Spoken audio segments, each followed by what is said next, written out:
Well, we're through 6 weeks of the NFL season, about a third of the way through the regular season. And I figured I'd jump on and give updates on the players I talked about preseason. Put guys in three categories: winners, losers, and to be determined. Obviously, a third of the way into the regular season, all should be taken with a grain of salt thus far. But here we go nonetheless. In the winners category, I have Garrett Wilson. Extremely unfortunate situation with Aaron Rodgers getting hurt on the fourth play of the season.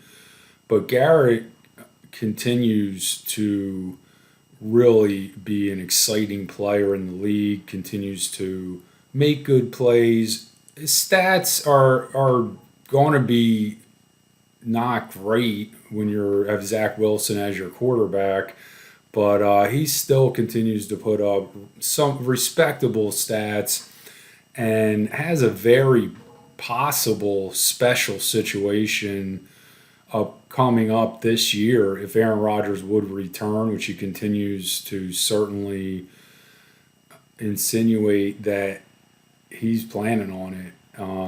It's just a question of how long will it take, and what's the Jets' record? What are their chances of playoffs? So 3-3 so far, better than anyone could have hoped. Coming off a win against the Eagles, I mean a pretty weird game. At four turnovers, they got to none. So let's not pretend the Jets are some kind of legit threat with the team they have right now. But if Rodgers does come back and they are in a playoff hunt, you can bet, and Wilson's still healthy in there, you can bet he's going to see a lot of attention nationally.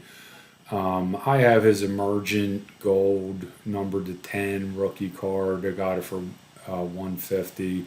I'm happy with that. That's to me a long-term hold category. I also have a couple of cheaper cards of his that the more I go, the more I realize it's not really smart to buy cheaper or mid-range priced cards if you're trying to make a profit, because the percentage that they're going to have to go up before you break even after fees and shipping and everything, and it's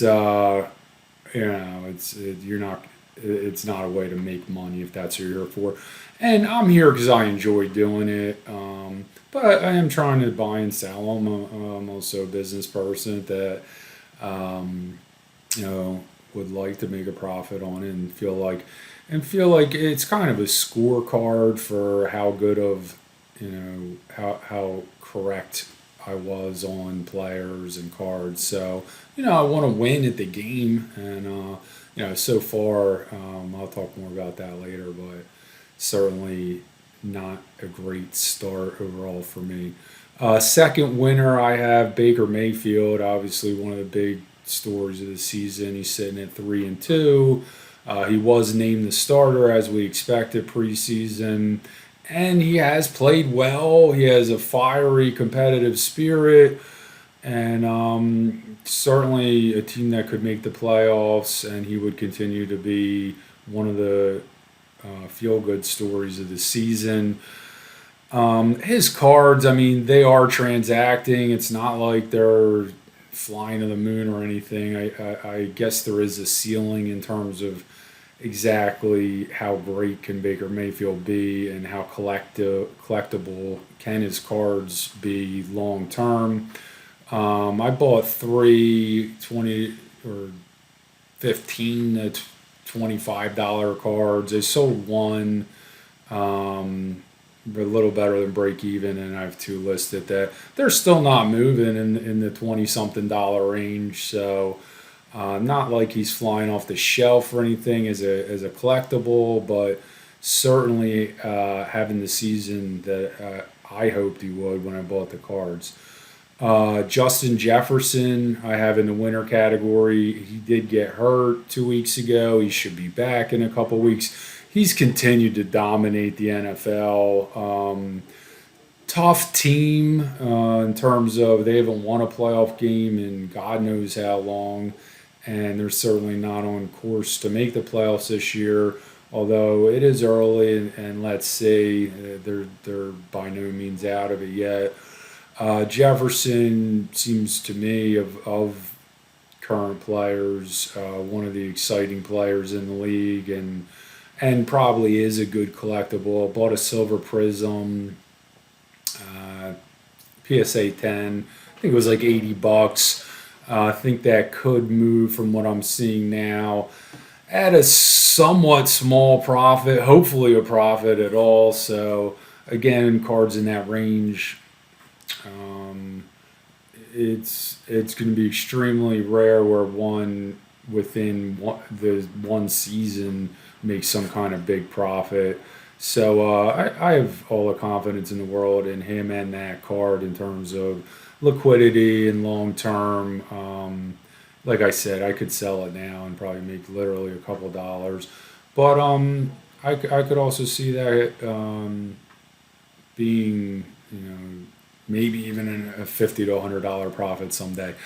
And the last winner I have here, JaMarr Chase, probably the biggest on the list. Probably should have went first.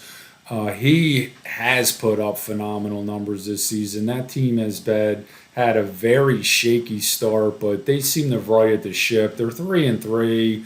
I always say the regular season is a marathon. This team's been in the AFC Championship the last 2 years. They were in the Super Bowl 2 years ago, seconds away from possibly getting back this past season, and they're right where they need to be, which means on course to make the playoffs. And then once they get in, they've shown they could do anything.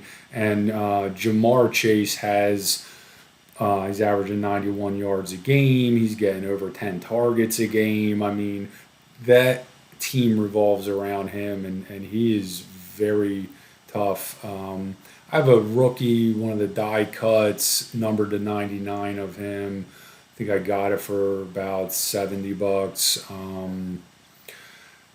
CSG grading company 10. So certainly some lessons learned there, as well as the problem with that card is the grading company is not PSA. So marketability there not too great, but also a couple cheaper cards of his as he seemed to be selling at a little bit of a discount this preseason for whatever reason. The guy is electric, one of the best receivers in the NFL, and certainly a winner thus far. So we'll see how these guys do, and we hope all the best for all four of them.